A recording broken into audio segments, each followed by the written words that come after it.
ನಿನ್ನೆಯಷ್ಟೇ ತಮಿಳುನಾಡಿನಲ್ಲಿ ಡಿಕೆಶಿ ಪ್ರತ್ಯಂಗಿರ ಹೋಮ ಹಾಗೂ ಶತ್ರು ಸಂಹಾರ ಪೂಜೆಯನ್ನ ನಡೆಸಿದ್ರು. ಇನ್ನು ಇದೇ ವಿಚಾರವಾಗಿ ಮಾತನಾಡಿದ ಕೇಂದ್ರ ಸಚಿವ ಎಚ್.ಡಿ. ಕುಮಾರಸ್ವಾಮಿ, ಎಲ್ಲರನ್ನೂ ದೇವರೇ ಕಾಪಾಡಬೇಕು, ಅಧಿಕಾರ ಬೇಕು ಅಂತ ಎಲ್ಲೋ ಶತ್ರು ನಾಶಕ್ಕೆ ಹೋಗೋದು, ಅಲ್ಲೂ ಕೂಡ ದೇವರನ್ನ ಕೇಳೋದು, ಅಧಿಕಾರ ಕೊಡಪ್ಪ ಅಂತ. ಡಿಕೆಶಿ ಪೂಜೆ ಶತ್ರು ನಾಶ ಪೂಜೆ ಅಂತ ಎಚ್.ಡಿ.ಕೆ ಲೇವಡಿ ಮಾಡಿದ್ರು.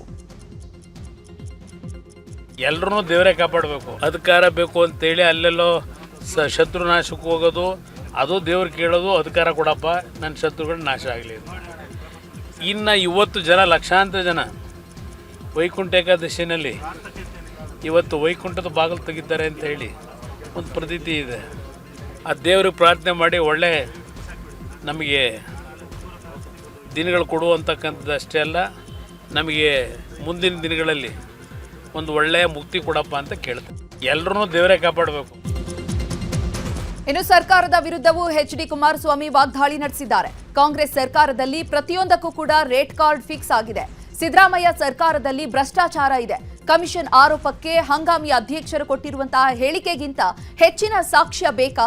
ಸಿದ್ದರಾಮಯ್ಯ ಮಹಾನ್ ನಾಯಕರು, ಪೇ ಸಿಎಂ ಅಂತ ಪೋಸ್ಟರ್ ಅಂಟಿಸಲು ಹೋಗಿದ್ರು, ಅವರು ಇಲ್ಲಿಯವರೆಗೆ ಯಾವ ದಾಖಲೆಯನ್ನ ಕೊಟ್ಟಿದ್ದಾರೆ ಅಂತ ಪ್ರಶ್ನೆ ಮಾಡಿದ್ದಾರೆ. ಇವತ್ತು ಅವ್ರು ಯಾರೋ ನಿಮ್ಮ ಹಂಗಾಮಿ ಅಧ್ಯಕ್ಷರು ಹೇಳಿಕೆ ಕೊಟ್ಟವರಲ್ಲ, ಅದಕ್ಕಿಂತಲೂ ಬೇಕಾ? ಈಗ ಇವರು ಸಿದ್ದರಾಮಯ್ಯನವರು ಮಹಾನ್ ನಾಯಕರು, ಪೇಪರ್ ಪೋಸ್ಟ್ ಅಂಟ್ಸಕ್ಕೆ ಹೋಗಿದ್ರಲ್ಲ ಪೇ ಸಿ ಎಮ್ ಅಂತ ಹೇಳಿ, ಯಾವ ದಾಖಲೆ ಇಟ್ಟವ್ರು ಇಲ್ಲಿವರೆಗೆ? ಕೆಂಪಣ್ಣ ಹೇಳಿದ್ರು ಅಂತಾರೆ.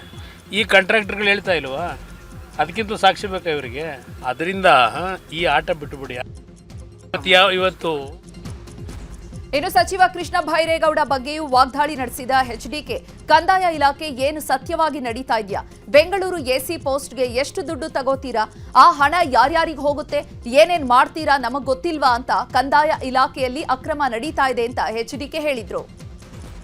ಆಮೇಲೆ ದಿನ ಹೇಳ್ತಾರಲ್ಲ, ಕುಮಾರಸ್ವಾಮಿಗೇನೋ ಮಗ ಸೋತ್ಬಿಟ್ಟ ಅಂತ ಹೇಳಿ ಅದೇನೋ ಡೆಸ್ಪ್ರೇಟ್ ಆಗ್ಬಿಟ್ಟಿದ್ದೀನಂತೆ. ಅಪ್ಪ, ನಾನು ಡೆಸ್ಪ್ರೇಟ್ ಆಗಿದ್ದೀನೋ ಏನಾಗಿದ್ದೀನೋ ಕೃಷ್ಣ ಬೈರೇಗೌಡ್ರೆ, ಅದು ಬಿಟ್ಟುಬಿಡಿ. ಇದಕ್ಕೆ ಹೇಳಪ್ಪ ಉತ್ತರ.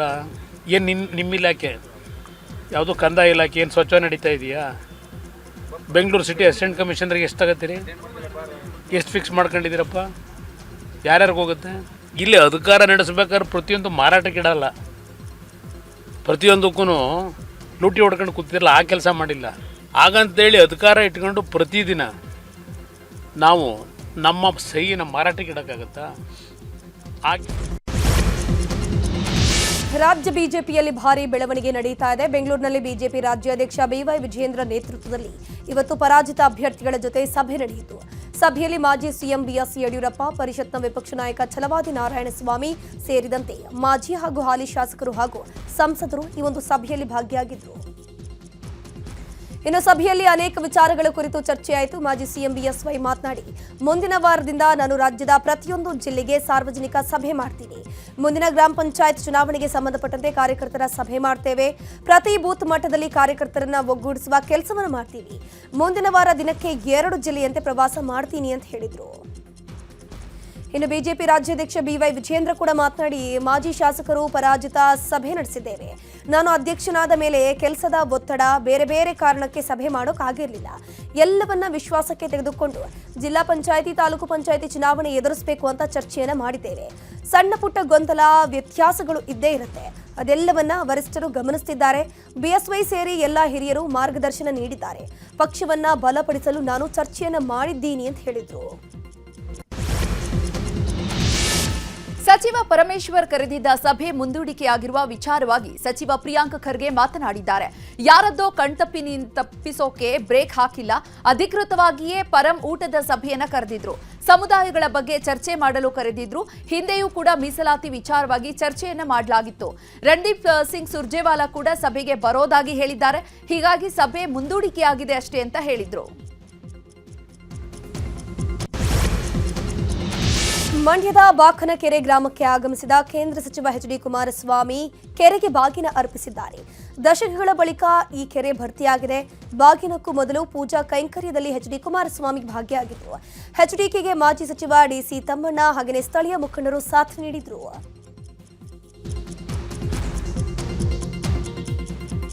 ಇನ್ನು ಭತ್ತ ಖರೀದಿ ಕೇಂದ್ರ ತೆರೆಯದ ಕಾಂಗ್ರೆಸ್ ಸರ್ಕಾರಕ್ಕೆ ಎಚ್ಡಿಕೆ ಚಾಟಿ ಬೀಸಿದ್ದಾರೆ.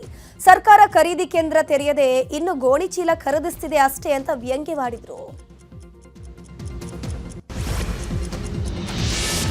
ಮೈಸೂರಿನ ಪ್ರಿನ್ಸೆಸ್ ರಸ್ತೆ ವಿಚಾರವಾಗಿ ಸಿಎಂ ಸಿದ್ದರಾಮಯ್ಯ ಪ್ರತಿಕ್ರಿಯೆಯನ್ನು ನೀಡಿದ್ದಾರೆ.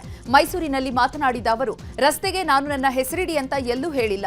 ಈ ಹಿಂದೆ ನನಗೆ ಡಾಕ್ಟರೇಟ್ ಕೊಡುವುದಾಗಿ ಕೂಡ ಹೇಳಿದಾಗಲೂ ನನಗೆ ಡಾಕ್ಟರೇಟ್ ತೆಗೆದುಕೊಳ್ಳೋ ಯೋಗ್ಯತೆ ಇಲ್ಲ ಅಂತ ನಾನೇ ಹೇಳಿದ್ದೆ. ಇದೀಗ ರಸ್ತೆ ಬಗ್ಗೆ ನನ್ನನ್ನ ಯಾರೂ ಕೂಡ ಕೇಳಿಲ್ಲ, ಯಾರು ನನಗೆ ಏನೂ ಕೂಡ ಹೇಳಿಲ್ಲ. ಆ ರಸ್ತೆಗೆ ಹೆಸರಿದ್ರೆ ಬದಲಾವಣೆ ಬೇಡ ಅಂತ ಹೇಳಿದ್ದಾರೆ.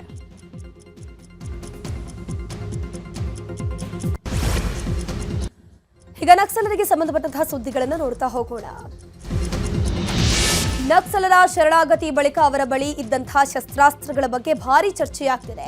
ಈ ಬಗ್ಗೆ ಬೆಂಗಳೂರಿನಲ್ಲಿ ಮಾತನಾಡಿರುವಂತಹ ಗೃಹ ಸಚಿವ ಡಾಕ್ಟರ್ ಜಿ ಪರಮೇಶ್ವರ್, ನಕ್ಸಲರು ಶಸ್ತ್ರಾಸ್ತ್ರಗಳನ್ನು ವಾಪಸ್ ಮಾಡಿಲ್ಲ, ಅವರ ಶಸ್ತ್ರಾಸ್ತ್ರಗಳನ್ನು ಹುಡುಕಿಸಬೇಕು, ಅದಕ್ಕಾಗಿ ಕೆಲವು ಪ್ರೊಸೀಜರ್ಸ್ಗಳಿವೆ, ಪೊಲೀಸರು ಆ ಕೆಲಸವನ್ನ ಮಾಡ್ತಿದ್ದಾರೆ. ಮತ್ತೊಬ್ಬ ನಕ್ಸಲ್ ತಲೆಮರೆಸಿಕೊಂಡಿದ್ದಾನೆ, ಅವನನ್ನ ಹುಡುಕುವಂತಹ ಕೆಲಸ ಆಗ್ತಿದೆ.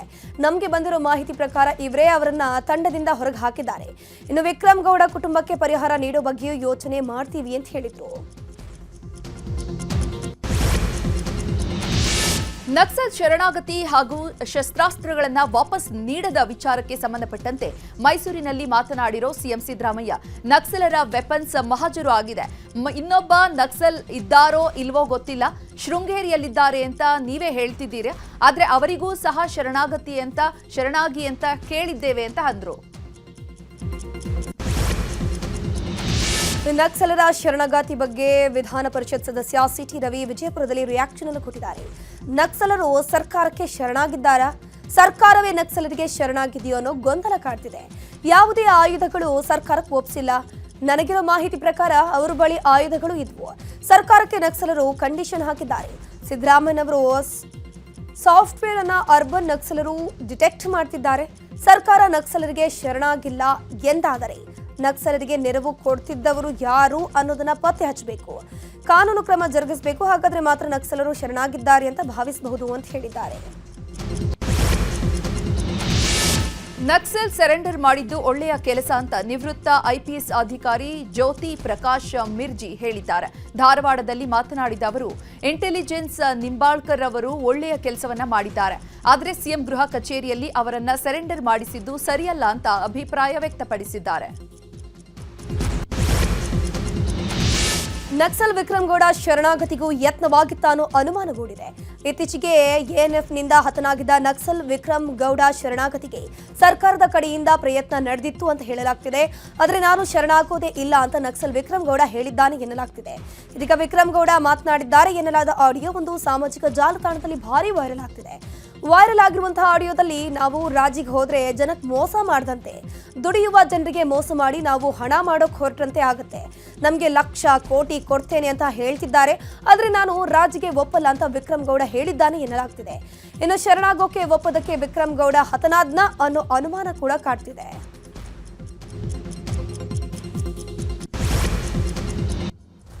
ರಾಜ್ಯಕ್ಕೆ ಸಂಬಂಧಪಟ್ಟ ಸುದ್ದಿಗಳನ್ನ ನೋಡೋಣ.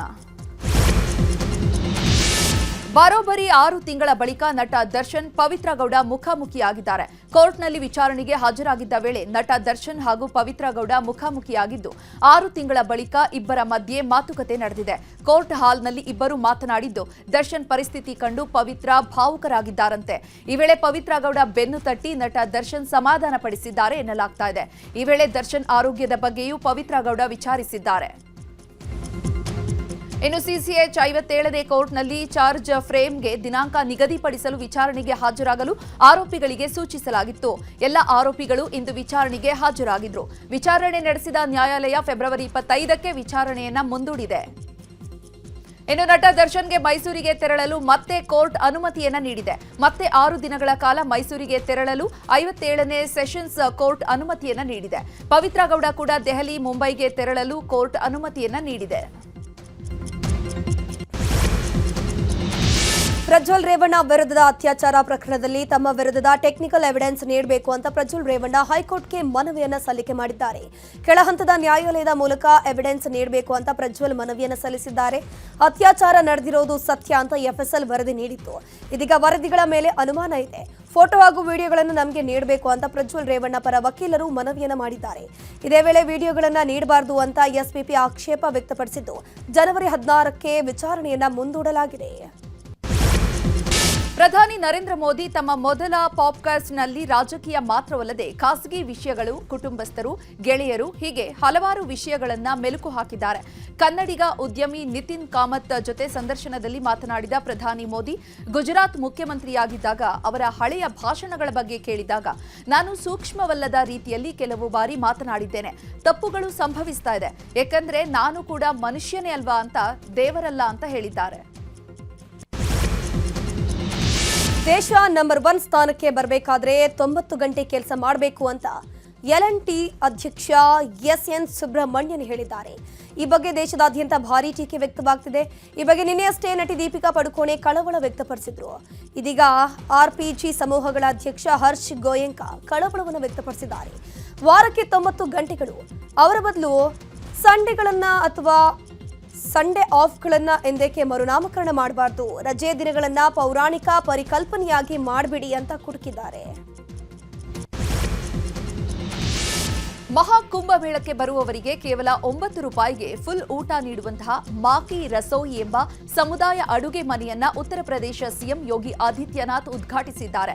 ಈ ಸಮುದಾಯ ಅಡುಗೆ ಮನೆಯನ್ನ ಸ್ವರೂಪ್ ರಾಣಿ ನೆಹರು ಆಸ್ಪತ್ರೆಯಲ್ಲಿ ನಂದಿ ಸೇವಾ ಸಂಸ್ಥಾನ ನಿರ್ವಹಿಸುತ್ತದೆ.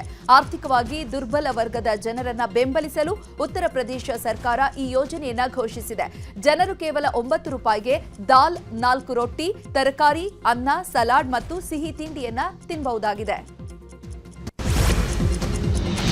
ಅಂತಾರಾಷ್ಟ್ರೀಯ ಕ್ರಿಕೆಟ್ಗೆ ದಿಢೀರ್ ನಿವೃತ್ತಿ ಘೋಷಿಸಿ ಕ್ರಿಕೆಟ್ ಜಗತ್ತನ್ನ ನಿಬ್ಬೆರಗಾಗಿಸಿದ ರವಿಚಂದ್ರನ್ ಅಶ್ವಿನ್ ಇದೀಗ ಹಿಂದಿ ನಮ್ಮ ರಾಷ್ಟ್ರ ಭಾಷೆಯಲ್ಲ, ಅಧಿಕೃತ ಭಾಷೆಯಷ್ಟೇ ಅಂತ ಹೇಳಿದ್ದಾರೆ. ತಮಿಳುನಾಡಿನ ಖಾಸಗಿ ಇಂಜಿನಿಯರಿಂಗ್ ಕಾಲೇಜಿನ ಪದವಿ ಪ್ರದಾನ ಸಮಾರಂಭದಲ್ಲಿ ಪಾಲ್ಗೊಂಡಿದ್ದ ಅಶ್ವಿನ್ ವಿದ್ಯಾರ್ಥಿಗಳನ್ನು ಉದ್ದೇಶಿಸಿ ಮಾತನಾಡಿದರು. ಅಶ್ವಿನ್ ಈ ಮಾತು ಈಗ ಭಾರೀ ಚರ್ಚೆಗೆ ಗ್ರಾಸವಾಗಿದೆ. ಅಯೋಧ್ಯೆ ರಾಮ ಮಂದಿರ ಉದ್ಘಾಟನೆಗೊಂದು ನಾಳೆಗೆ 1 ವರ್ಷ ತುಂಬಲಿದೆ. ಈ ಹಿನ್ನೆಲೆ ಅಯೋಧ್ಯೆಯಲ್ಲಿ ಜನವರಿ 11ರಿಂದ 13ರವರೆಗೆ ವಿಶೇಷ ಕಾರ್ಯಕ್ರಮಗಳು ನಡೆಯಲಿದೆ. ನಾಳೆ ಪ್ರಾಣ ಪ್ರತಿಷ್ಠಾಪನ ವಾರ್ಷಿಕೋತ್ಸವ ನಡೆಯಲಿದೆ. ಪ್ರಾಣ ಪ್ರತಿಷ್ಠಾ ವಾರ್ಷಿಕೋತ್ಸವಕ್ಕೆ 110 ಗಣ್ಯರಿಗೆ ವಿಶೇಷ ಆಹ್ವಾನವನ್ನು ನೀಡಲಾಗಿದೆ. ರಾಮಲಲ್ಲನಿಗೆ ಯುಪಿ ಸಿಎಂ ಯೋಗಿ ಆದಿತ್ಯನಾಥ್ ಅಭಿಷೇಕ ಮಾಡಲಿದ್ದಾರೆ.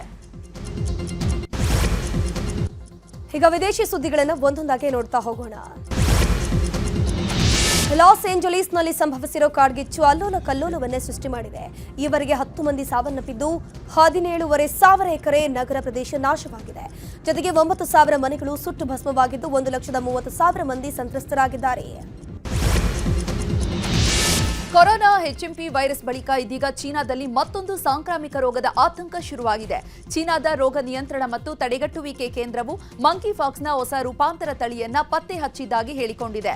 ಕಾಂಗೋ ಮೂಲದ ಹಾಗೂ ವಿದೇಶಿ ಪ್ರಯಾಣ ಇತಿಹಾಸವನ್ನು ಹೊಂದಿರುವ ವ್ಯಕ್ತಿಯಲ್ಲಿ ಈ ಹೊಸ ತಳಿ ಪತ್ತೆಯಾಗಿದೆ. ರಷ್ಯಾ ಉಕ್ರೇನ್ ನಡುವಿನ ಸಮರಕ್ಕೆ ಇತಿಶ್ರೀ ಹಾಡೋಕೆ ಅಮೆರಿಕ ಅಧ್ಯಕ್ಷ ಡೊನಾಲ್ಡ್ ಟ್ರಂಪ್ ಮುಂದಾಗಿದ್ದಾರೆ ಎನ್ನಲಾಗಿದೆ. ಈಗಾಗಲೇ ಮಧ್ಯಸ್ಥಿಕೆಗೆ ಡೊನಾಲ್ಡ್ ಟ್ರಂಪ್ ಸೈ ಎಂದಿದ್ದಾರೆ ಅನ್ನೋ ಮಾಹಿತಿಗಳು ಸಿಗ್ತಾ ಇವೆ. ಇನ್ನು ಟ್ರಂಪ್ ಮಧ್ಯಸ್ಥಿಕೆಗೆ ರಷ್ಯಾ ಕೂಡ ಓಕೆ ಅಂದಿದೆಯಂತೆ. ಅಮೆರಿಕದ 51ನೇ ರಾಜ್ಯವನ್ನಾಗಿ ಕೆನಡಾ ವಿಲೀನಗೊಳಿಸಬೇಕು ಎಂಬ ಅಮೆರಿಕದ ಚುನಾಯಿತ ಅಧ್ಯಕ್ಷ ಡೊನಾಲ್ಡ್ ಟ್ರಂಪ್ ಪ್ರಸ್ತಾಪನೆಯನ್ನ ಕೆನಡಾ ಉಸ್ತುವಾರಿ ಪ್ರಧಾನಿ ಜಸ್ಟಿನ್ ಟ್ರುಡೋ ತಿರಸ್ಕರಿಸಿದ್ದಾರೆ. ಈ ವಿಚಾರವಾಗಿ 2ನೇ ಬಾರಿಗೆ ಮಾತನಾಡಿರುವ ಜಸ್ಟಿನ್ ಟ್ರುಡೋ, ಟ್ರಂಪ್ ಅಮೆರಿಕ ಜನರ ಗಮನವನ್ನ ಬೇರೆಡೆ ಸೆಳೆಯಲು ಕೆನಡಾ ವಿಲೀನದ ಅಸಾಧ್ಯದ ಮಾತುಗಳನ್ನಾಡ್ತಿದ್ದಾರೆ ಅಂತ ಹೇಳಿದ್ದಾರೆ. ಕೆನಡಾದ ಜಸ್ಟಿಸ್ ಟ್ರುಡೋ ರಾಜೀನಾಮೆ ಬಳಿಕ ಪ್ರಧಾನಿ ಹುದ್ದೆಗೆ ಹೊಸ ಮುಖಗಳಿಗೆ ಮಣೆ ಹಾಕಲಾಗ್ತಿದೆ. ಸದ್ಯ ಕೆನಡಾದ ಪ್ರಧಾನಿ ರೇಸ್ನಲ್ಲಿ ಕನ್ನಡಿಗ ಚಂದ್ರ ಆರ್ಯ ಕೂಡ ಇದ್ದಾರೆ. ಕೆನಡಾದ ನೆಪಿಯನ್ ಕ್ಷೇತ್ರದಿಂದ ಪಾರ್ಲಿಮೆಂಟ್ಗೆ ಆಯ್ಕೆಯಾಗಿರುವಂತಹ ಚಂದ್ರ ಆರ್ಯ ಲಿಬರಲ್ ಪಕ್ಷದ ನಾಯಕನ ಸ್ಥಾನವನ್ನು ಪಡೆದಿದ್ದಾರೆ. ಪ್ರಧಾನಿ ಸ್ಥಾನಕ್ಕೆ ಚಂದ್ರ ಆರ್ಯ ಸ್ಪರ್ಧೆ ಮಾಡಿದ್ದಾರೆ. ಕರ್ನಾಟಕದ ತುಮಕೂರು ಜಿಲ್ಲೆಯ ಶಿರಾ ತಾಲೂಕಿನ ಚಂದ್ರ ಆರ್ಯ ಸದ್ಯ ಕೆನಡಾ ಪಾರ್ಲಿಮೆಂಟ್ ಸದಸ್ಯ.